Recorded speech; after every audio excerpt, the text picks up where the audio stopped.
Captain Marcus Blackwood stood frozen in the grand hallway of Buckingham Palace, his hands trembling as he held the official letter.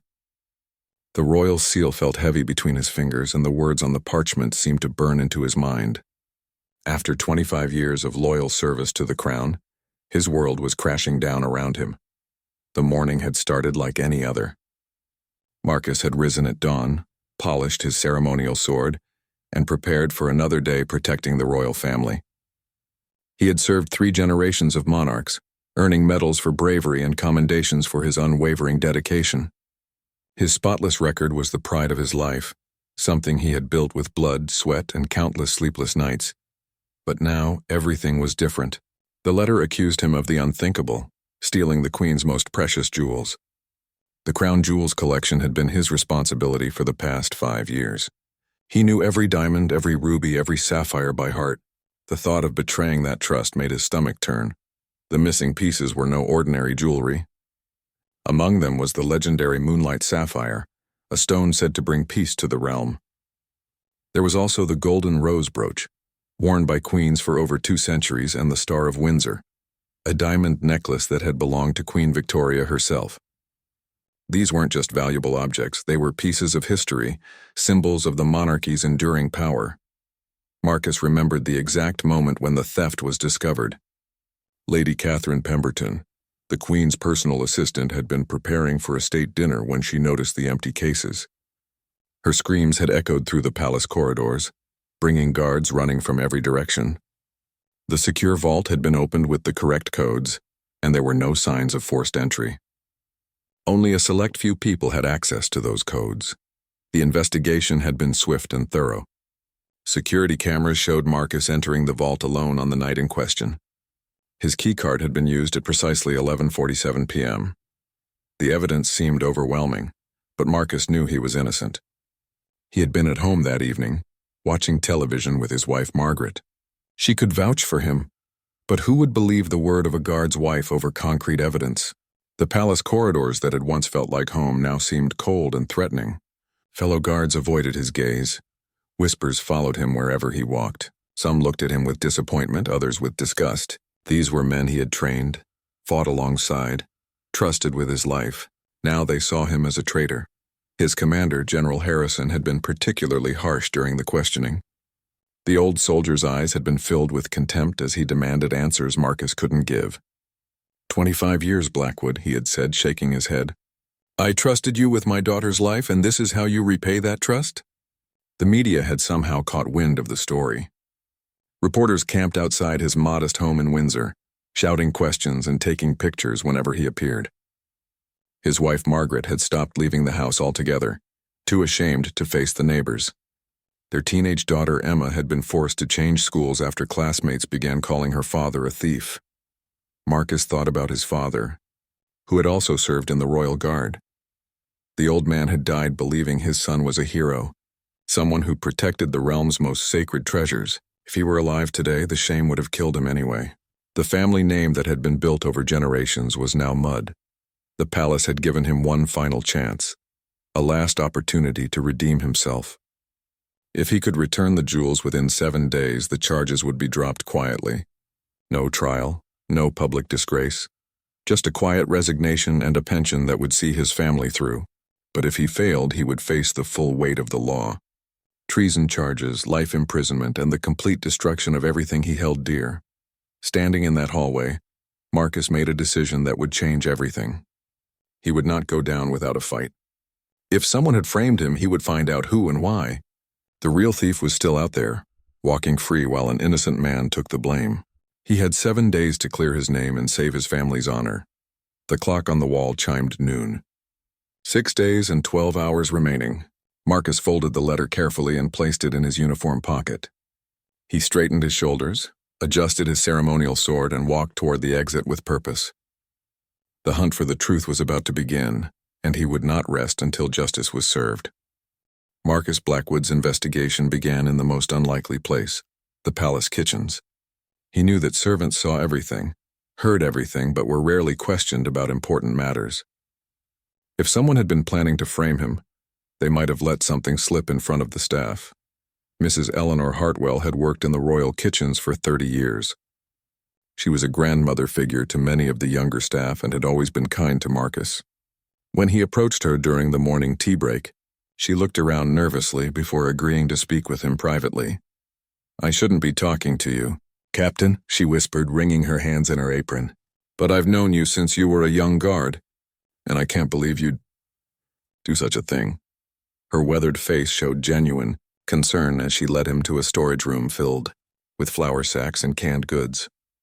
Eleanor revealed something that made Marcus's blood run cold. 3 weeks before the theft, she had overheard a heated argument between Lady Catherine Pemberton and someone on the phone. Catherine had been shouting about money, debts, and doing whatever it takes. The conversation had ended with Catherine saying, "Find someone else to blame. I don't care who gets hurt." This revelation sent Marcus's mind racing. Lady Catherine was the one who had discovered the theft. She was also one of the few people who knew his schedule, his habits, his access codes. But what possible motive could she have for stealing from the queen she claimed to serve so devotedly? Marcus spent the afternoon in the palace archives researching Catherine's background. What he found shocked him. Lady Catherine Pemberton came from an old aristocratic family, but their fortune had been declining for years. Her father had made terrible investments, and the family estate was drowning in debt. Insurance records showed that Catherine had recently taken out massive loans against her inheritance, but there was more. Catherine's younger brother, Lord James Pemberton, was known for his gambling addiction. Casino records showed he owed money to some very dangerous people, the kind of people who didn't accept excuses or late payments, the kind of people who might threaten family members to ensure debts were paid. As evening fell, Marcus decided to follow Catherine home. He waited outside the palace gates, watching as her black sedan pulled away from the staff parking area. Keeping his distance, he tailed her through London's busy streets, his own modest car blending into the traffic. Catherine didn't go home. Instead, she drove to an expensive hotel in Mayfair. Marcus parked across the street and watched as she entered the lobby carrying a small leather briefcase. Through the large windows, he could see her sitting in the bar area, nervously checking her watch every few minutes. 20 minutes later, a man in an expensive suit approached her table. Marcus couldn't see his face clearly, but the man's body language suggested authority and impatience. Catherine opened the briefcase, and even from a distance, Marcus could see the sparkle of precious gems catching the light. His heart pounded as he realized he was witnessing the handover of the stolen royal jewels. Catherine was selling them, probably to pay off her brother's debts.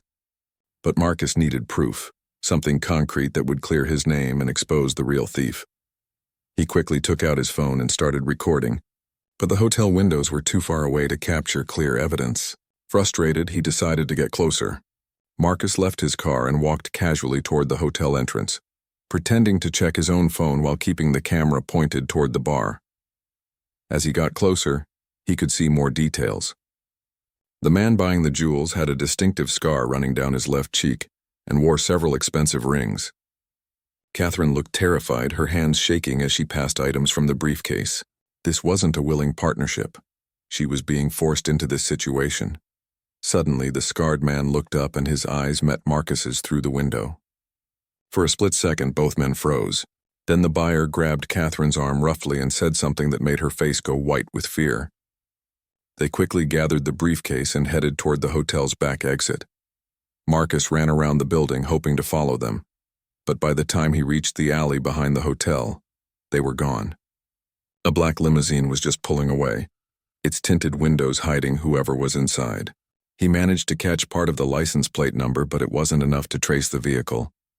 Back at home, Marcus sat in his study, piecing together what he had learned. Catherine was definitely involved in the theft, but she seemed to be acting under pressure. Her brother's gambling debts had put the entire family in danger, and stealing the crown jewels was her desperate attempt to save him. But how had she managed to frame Marcus so perfectly? She would have needed his access codes, his schedule, and a way to make the security cameras show him entering the vault when he wasn't there. The technology existed to fake such evidence, but it would require significant resources and expertise. Margaret brought him tea and sat beside him on the couch. "You look like you've seen a ghost," she said softly, taking his hand in hers. "Did you find something?" Marcus told her everything about Catherine, the mysterious buyer, and the briefcase full of jewels. Margaret listened quietly, her face growing more serious with each detail. When he finished, she was quiet for a long moment. "Marcus," she finally said, "if Catherine is being blackmailed or threatened, maybe she's not the real villain here. Maybe she's just another victim." Her words made him think. Perhaps the scarred man and his associates were the real masterminds, using Catherine's desperate situation to steal the crown jewels while framing an innocent guard. 5 days remained on his deadline. Marcus now knew who had taken the jewels, but getting them back would be far more dangerous than he had imagined. He was dealing with professional criminals who had no hesitation about destroying innocent lives to achieve their goals. The next morning brought unexpected help from an unlikely source. Marcus was drinking coffee in his kitchen when his phone rang. The caller's voice was shaky and frightened. It was Lady Catherine Pemberton herself. "Captain Blackwood," she whispered, "I need to see you. Meet me at St. James's Park in 1 hour. Come alone and please, be careful. They're watching everything." Marcus's mind raced as he walked through the park's winding paths. Early morning joggers and dog walkers went about their routines, unaware of the drama unfolding around them. He found Catherine sitting on a bench near the lake, feeding bread to the ducks with trembling hands. She looked terrible. Dark circles surrounded her red-rimmed eyes, and her usually perfect appearance was disheveled. When she saw Marcus approaching, she burst into tears, her carefully maintained composure finally cracking under the pressure. "I'm so sorry," she sobbed, not looking at him directly. "I never wanted you to get hurt. I tried to find another way, but they said they would kill James if I didn't cooperate. They said no one would believe a servant's word over concrete evidence." Catherine's story came out in broken pieces between tears. Her brother James had gotten involved with a criminal organization led by a man called Victor Kozlov. Victor was not just a loan shark. He was involved in international art theft, money laundering, and had connections to several European crime families. When James couldn't pay his gambling debts, Victor had threatened to kill him. But then Victor learned about Catherine's position at the palace and saw a much bigger opportunity. Instead of just collecting the debt, he could use her access to steal some of the world's most valuable treasures. "He made me study your routines for weeks," Catherine confessed. "Your shifts, your codes when you went home. They have technology that can clone keycards and manipulate security footage. They made it look like you entered the vault, but it was actually one of Victor's men wearing a mask that looked like your face." Marcus felt sick as he realized how thoroughly he had been set up. These criminals had planned every detail, choosing him as the perfect scapegoat because of his access and reputation. A respected guard's fall from grace would provide excellent cover for their crime. Catherine reached into her purse and pulled out a small device that looked like a hearing aid. "They made me wear this," she said. "It's a listening device. They've been monitoring everything I say and do. That's how they knew when the theft would be discovered and how to time everything perfectly." She crushed the device under her heel, tears streaming down her face. "I can't do this anymore. They have the jewels, but they're planning something even worse. Victor isn't just selling them. He's using them as collateral for a much bigger crime. Something about a bank robbery in Switzerland." Marcus realized the scope of what they were facing. The crown jewels weren't just stolen property. They were being used to fund international criminal activities. Every day they remained in Victor's hands, more innocent people would be put at risk. Catherine told him about the warehouse where Victor's operation was based. It was located in an industrial area of East London, heavily guarded and equipped with sophisticated security systems. The jewels were being kept there until Victor's associates could transport them to Switzerland. "There's something else," Catherine said, her voice barely above a whisper. "Victor has someone inside the palace, someone high up who's been feeding him information for months. That's how he knew about your schedules and access codes so precisely." This revelation hit Marcus like a physical blow. Someone he trusted, someone he worked with every day, had betrayed not just him but the entire royal family. The thought that there might be other palace staff involved made him question everything. He thought he knew about his colleagues. Catherine gave him a hand-drawn map of the warehouse, layout, and the security guard rotation schedule. She had been forced to visit the location several times to verify the authenticity of the stolen items. The information would be valuable, but Marcus knew he couldn't handle this alone. He thought about going to the police, but Victor's connections and influence made that risky. Corrupt officers might warn the criminals, giving them time to disappear with the jewels forever. He needed help from someone he could trust completely, someone with the skills and resources to take on professional criminals. His old friend, Detective Inspector Sarah Walsh, came to mind. They had served together in the military before Marcus joined the Royal Guard, and Sarah became a police officer. She now worked in Scotland Yard's organized crime unit and had been investigating Viktor Kozlov for years without being able to build a solid case against him. After Catherine left the park, looking over her shoulder fearfully, Marcus called Sarah. She agreed to meet him that evening at a quiet pub in Hampstead, away from both the palace and police headquarters. Sarah listened intently as Marcus explained everything he had learned. Her expression grew more serious with each detail, especially when he mentioned Viktor Kozlov's name. "We've been trying to catch Viktor for 3 years," she said grimly.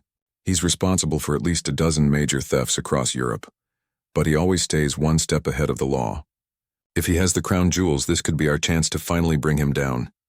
Sarah agreed to help, but she warned Marcus about the dangers they would face. Viktor's organization was known for extreme violence against anyone who threatened their operations. They had killed witnesses, police informants, and even rival criminals who got in their way. "Are you absolutely sure you want to do this?" Sarah asked. "Even if we succeed in recovering the jewels, Viktor will never forgive you. He'll hunt you and your family for the rest of your lives." Marcus thought about Margaret and Emma, about the shame and danger his family was already facing because of the false accusations.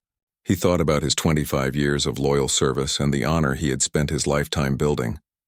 Most importantly, he thought about justice and the truth that needed to be revealed. "I don't have a choice," he replied firmly. "If I don't clear my name, my family will never be safe anyway. At least this way, we have a chance to stop these criminals and protect other innocent people from being hurt."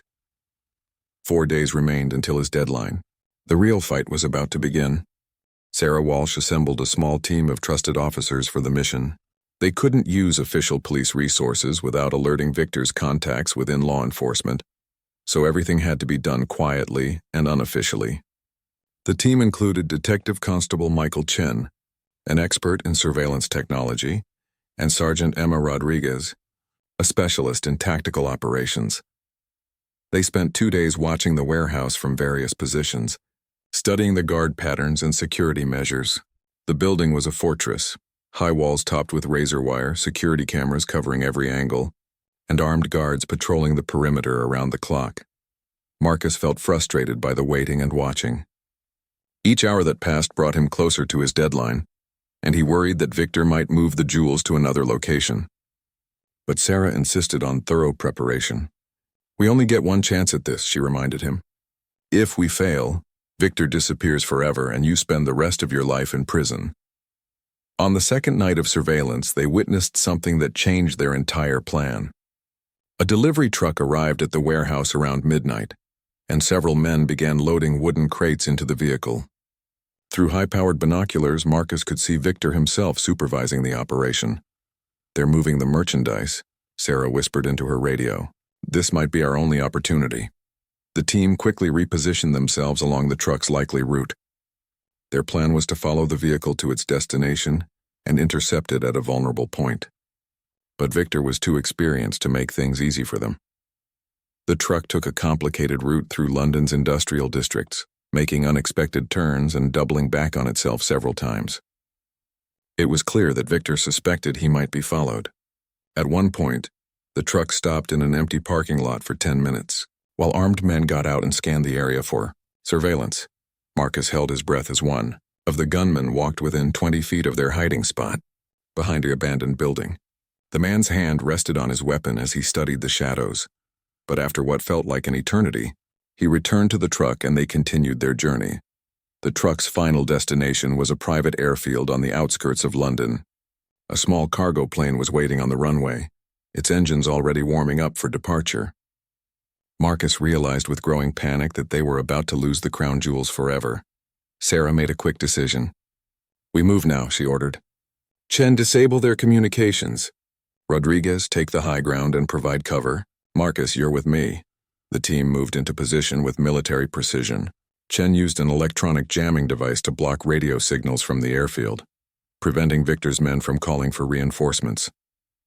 Rodriguez positioned herself behind a fuel truck, where she could see the entire area through her rifle scope. Marcus and Sarah approached the cargo plane from opposite sides, using the darkness and aircraft noise to mask their movements. They could see Victor directing his men as they loaded the crates into the plane's cargo hold.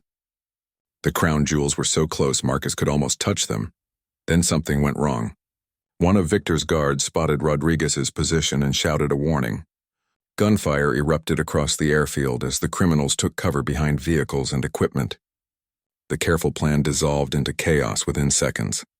Marcus found himself pinned down behind a fuel barrel as bullets whined overhead. He could see Victor climbing into the plane's cockpit, preparing to escape with the stolen treasures. Rage and desperation drove Marcus from his cover, and he sprinted toward the aircraft despite the danger. Victor saw him coming and drew a pistol, but Marcus was already too close.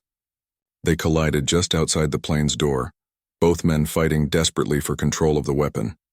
Victor was younger and stronger, but Marcus had the experience of 25 years protecting the royal family. "You destroyed my life," Marcus growled as they struggled. "My family, my honor, everything I worked for." Victor laughed coldly even as they grappled for the gun. "You were just convenient," he sneered. "A perfect fool to take the blame while we walked away rich." The weapon discharged during their fight, the bullet going harmlessly into the air. But the noise distracted Victor for just a moment, and Marcus used that opening to land a solid punch that sent the criminal sprawling. Sarah appeared at Marcus's side, her own weapon drawn and pointed at Victor. "It's over," she announced loudly. "Drop your weapons and surrender." Most of Victor's men complied when they saw they were surrounded by armed police officers. The battle had lasted only minutes, but it felt like hours to Marcus. His hand shook as he helped Sarah secure Victor in handcuffs. Inside the plane's cargo hold, they found not only the stolen crown jewels, but evidence of Victor's entire criminal operation. Documents showed connections to theft rings across Europe, money laundering schemes, and plans for future crimes. It was enough evidence to put Victor and his associates away for life. As dawn broke over the airfield, Marcus carefully examined each recovered piece of jewelry. The moonlight sapphire sparkled in the early morning light. The golden rose brooch was undamaged, and the Star of Windsor necklace was still in its protective case. Every stolen item had been recovered intact, but Marcus knew his victory was incomplete. Victor had mentioned someone inside the palace who had helped plan the theft. That traitor was still free, still in a position to betray the royal family's trust. Until that person was caught, the palace would never be truly safe. Victor, now secured in the back of a police van, seemed to read Marcus's thoughts. "You think you've won?" he called out mockingly. "But my friend inside your precious palace will make sure you never feel safe again. You'll spend every day wondering who you can trust." Sarah pulled Marcus aside as the other officers processed the crime scene. "We'll make Victor talk eventually," she promised. "We'll find out who his inside contact was." But Marcus wasn't sure they had that kind of time. He had proven his innocence and recovered the stolen jewels, but the palace insider remained a threat. With only 2 days left until his deadline, Marcus realized his mission was far from over. The most dangerous enemy might be someone he saw every day, someone who had shared his trust and betrayed it completely. The return journey to London felt surreal. Marcus sat in the passenger seat of Sarah's police car, the recovered crown jewels secured in armored cases in the back. After days of fear and uncertainty, he finally had proof of his innocence. But instead of relief, he felt only determination to complete the job and expose the remaining conspirator. Marcus returned to Buckingham Palace with the recovered crown jewels, but his reception was far from the hero's welcome he might have expected. General Harrison examined the returned treasures with suspicious eyes, as if he couldn't believe Marcus had actually found them. "Where exactly did you recover these items, Blackwood?" the general demanded, his voice cold and formal. "And how do we know you didn't have them all along?" The accusation stung, but Marcus had expected this reaction. He provided a detailed account of Victor's operation, the warehouse, and the dramatic confrontation at the airfield. He showed the general photographs Sarah had taken of the crime scene and offered to arrange interviews with the arrested criminals. But something felt wrong about the general's response. Instead of relief or gratitude, Harrison seemed almost disappointed that the jewels had been recovered. His questions focused more on Marcus's investigation methods than on the actual criminals who had been caught. "You should have come to me immediately when you suspected Lady Catherine," Harrison said sharply. "Going around official channels was highly irregular and potentially dangerous." Marcus studied his commander's face carefully. After 25 years of reading people's expressions, he had developed good instincts about when someone was lying or hiding something. The general's behavior was setting off alarm bells in Marcus's mind. That afternoon, Marcus made a decision that would have seemed impossible a week earlier. He broke into General Harrison's office. Using skills he had learned during his military training, he picked the lock and searched through the general's private files. What he found made his blood run cold. Hidden behind official documents and duty rosters was a folder marked Private Correspondence. Inside were bank statements showing regular deposits of large sums of money, far more than a general's salary could account for. There were also coded messages and a burner phone hidden in the desk drawer. Marcus photographed everything with his phone, his hands shaking as he realized the scope of the betrayal. General Harrison, the man who had trained him, promoted him, trusted him with the most sacred duties of the Royal Guard, was Victor's inside contact at the palace. The coded messages revealed months of communication between Harrison and Victor's organization. The general had provided detailed information about security procedures, guard rotations, and access codes. He had specifically recommended Marcus as the perfect scapegoat because of his exemplary record and complete trust in his superiors. But the most shocking discovery was yet to come. At the bottom of the folder was a contract signed by General Harrison, agreeing to provide ongoing intelligence about the royal family's security arrangements in exchange for regular payments. This wasn't just about the crown jewels, it was about selling out the safety of the monarchy itself. Marcus realized he was in immediate danger. If Harrison discovered that his secret had been exposed, he would do whatever necessary to silence the only witness. The general had the authority to have Marcus arrested, transferred, or even declared a security risk who needed to be eliminated. He quickly left the office, making sure everything appeared undisturbed. But as he walked down the corridor, he encountered Harrison coming around the corner. The general's eyes immediately fixed on Marcus with suspicious intensity. "What are you doing in this area, Blackwood?" Harrison asked, his hand moving unconsciously toward his sidearm. "Your duties don't require you to be on this floor." Marcus forced himself to remain calm, though his heart was pounding. "I was looking for you, sir. I wanted to discuss the security arrangements for tomorrow's ceremony. With everything that's happened, I thought we should review the protocols." Harrison studied him for a long moment, clearly trying to determine if Marcus was telling the truth. Finally, he nodded slowly. "Very well. Come to my office in 1 hour, and we'll go over the details." As soon as Harrison disappeared around the corner, Marcus knew he was running out of time. The general would likely check his office and discover signs that someone had been inside. Marcus had perhaps 60 minutes before his life would be in serious danger. He immediately called Sarah Walsh and arranged to meet her at a secure location. While waiting for her arrival, Marcus reviewed all the evidence he had gathered against Harrison. The bank records, coded messages, and correspondence with Victor created a clear picture of treason at the highest levels of palace security. Sarah arrived with Detective Constable Chen, and they studied Marcus's photographs with growing amazement. "This is bigger than we thought," Sarah said grimly. "If Harrison has been selling royal security information for months, there could be other criminals planning attacks or theft attempts. They needed to act quickly, but arresting a general in the Royal Guard required careful handling. Any mistakes could create a diplomatic incident or allow Harrison to destroy evidence and escape justice." Sarah contacted her superior officers and arranged for a special warrant that would allow them to detain Harrison for questioning. Meanwhile, Marcus realized he needed to warn the royal family about the security breach.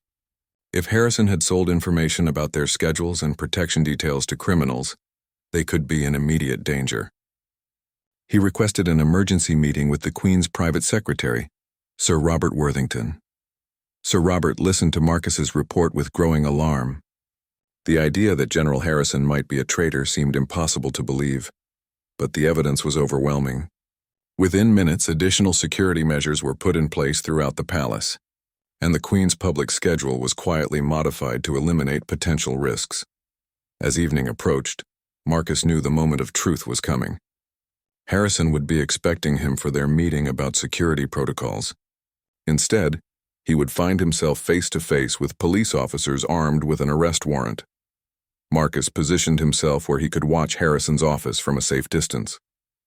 Sarah and her team were already in position, waiting for the general to arrive. The next few minutes would determine whether justice would finally be served or whether Harrison would somehow escape to continue his betrayal. Through the office window, Marcus could see Harrison sitting at his desk reviewing documents. The man who had been like a father to him, who had taught him honor and duty, was actually a criminal who had sold out everything they both claimed to serve. The irony was bitter. Marcus had been accused of betraying his oath when he was actually the only one trying to protect it.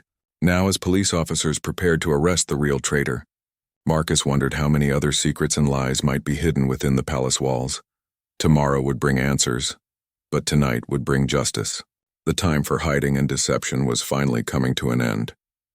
Sarah Walsh and her team moved into position outside General Harrison's office with practiced efficiency. Marcus watched from down the hallway, his heart pounding as the moment of truth approached. After days of investigation, betrayal, and danger, everything would be decided in the next few minutes. The arrest happened swiftly. Sarah knocked on Harrison's door and entered with her warrant, while Chen and Rodriguez blocked the exits to prevent any escape attempt. Marcus heard raised voices through the thick walls, followed by the distinctive sound of handcuffs clicking shut.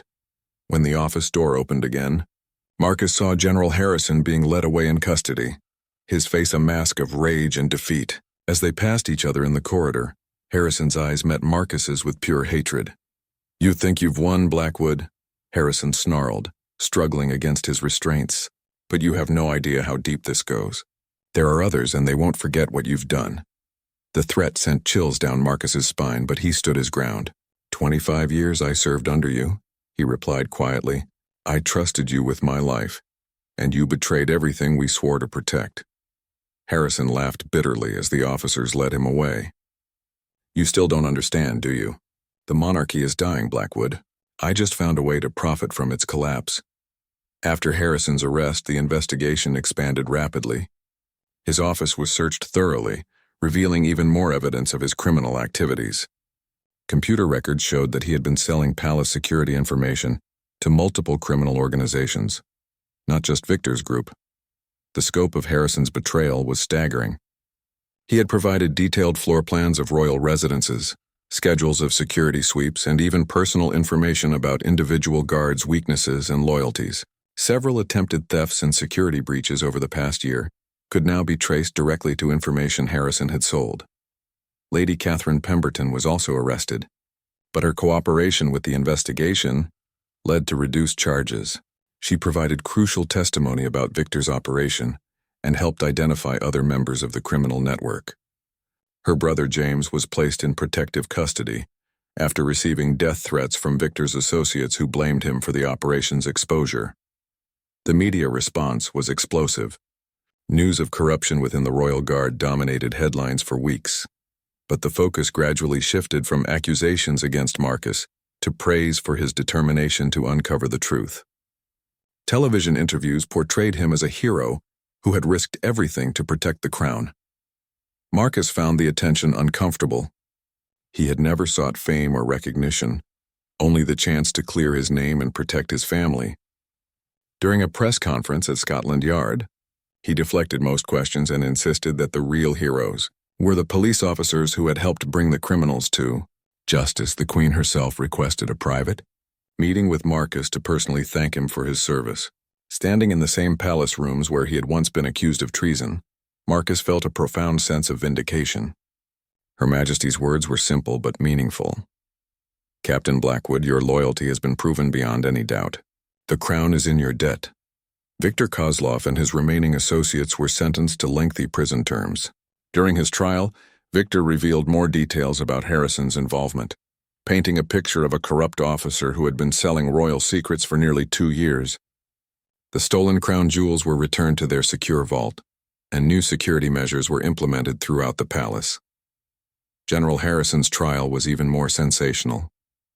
Evidence of his crimes was overwhelming, and his defense attorneys could offer little besides pleas for mercy. He was convicted of treason, conspiracy, and multiple counts of theft. The judge's sentence was harsh: life imprisonment without possibility of parole. Marcus was officially cleared of all charges and offered Harrison's position as head of palace security. It was an incredible honor, but after everything he had experienced, Marcus found himself questioning whether he wanted to remain in the royal guard at all. The investigation had revealed how easily trust could be betrayed and how corruption could hide behind a facade of honor and duty. Marcus had spent his entire adult life believing in absolute loyalty and service, only to discover that his most trusted mentor had been selling out everything they claimed to protect. After much consideration, Marcus decided to accept the promotion to general. His reasoning was simple: the royal guard needed someone who understood both the value of genuine loyalty and the dangers of blind trust. He would build a new security system based on transparency and accountability, where no single person could compromise the safety of the monarchy. His first act as the new general was to implement comprehensive background checks for all palace staff, including regular financial audits and psychological evaluations. He also established a confidential reporting system where guards could report suspicious behavior without fear of retaliation. Margaret and Emma were finally able to return to their normal lives. The media attention gradually faded, and their neighbors welcomed them back with apologies and support. Emma returned to her original school, where she was treated as something of a celebrity, the daughter of the man who had saved the crown jewels. 6 months after the arrest, Marcus received an unexpected visitor. Lady Catherine Pemberton, now serving community service as part of her plea agreement, came to thank him personally. She looked healthier and more at peace than he had ever seen her. "You saved my life," she told him simply. "If you hadn't exposed Victor and Harrison, I would have been trapped in their web forever. My brother is getting treatment for his gambling addiction, and we're slowly rebuilding our family's reputation." Marcus accepted her thanks graciously, but he reminded her that choices have consequences. "You made mistakes, Lady Catherine, but you also found the courage to do the right thing in the end. That's what matters most." The crown jewels incident became a turning point in royal security procedures. New technologies were implemented, access protocols were restructured, and training programs were expanded to help guards recognize signs of potential corruption or coercion. Marcus often reflected on the lesson he had learned during those terrifying 7 days. Trust was precious, but it needed to be earned continuously through actions, not just words. The man he had respected most had turned out to be his greatest enemy, while salvation had come from unexpected allies like Sarah Walsh and even Lady Catherine. On quiet evenings, Marcus would walk through the palace corridors he had patrolled for 25 years. The walls held the same history, the same majesty, but his understanding of his duty had evolved. He no longer served blindly, he served with wisdom earned through experience and betrayal. The Moonlight Sapphire, Golden Rose brooch, and Star of Windsor necklace were back in their proper places, secure behind new locks and watched by cameras Marcus had personally inspected. But the real treasure he had recovered was something more valuable than any jewel: the knowledge that truth and justice could prevail, even when the odds seemed impossible. Sometimes visitors would ask Marcus about his experience, wanting to hear the story from the man who had lived it. He would tell them that courage wasn't the absence of fear, but the willingness to do what was right despite being afraid. He had been terrified throughout the entire ordeal, but he had refused to let fear stop him from fighting for justice. As the months passed, Marcus built a security team he could trust completely. He promoted officers based on integrity rather than just skill, and he made sure that no single person ever again had enough access to compromise the entire system. The lessons learned from Harrison's betrayal became the foundation of a stronger, more secure royal guard. The story of Captain Marcus Blackwood and the crown jewels became part of palace legend. New recruits learned about it during their training, understanding that their duty was not just to follow orders, but to think critically and act with moral courage when faced with difficult choices. Years later, when Marcus finally retired from the Royal Guard, he was honored with a knighthood for his exceptional service. Sir Marcus Blackwood had not only recovered stolen treasures but had helped restore trust in an institution that served as the heart of the nation. His final act as general was to place a simple plaque in the guard training facility, Trust but verify. Serve with honor but never stop questioning. The greatest threat to what we protect often comes from within.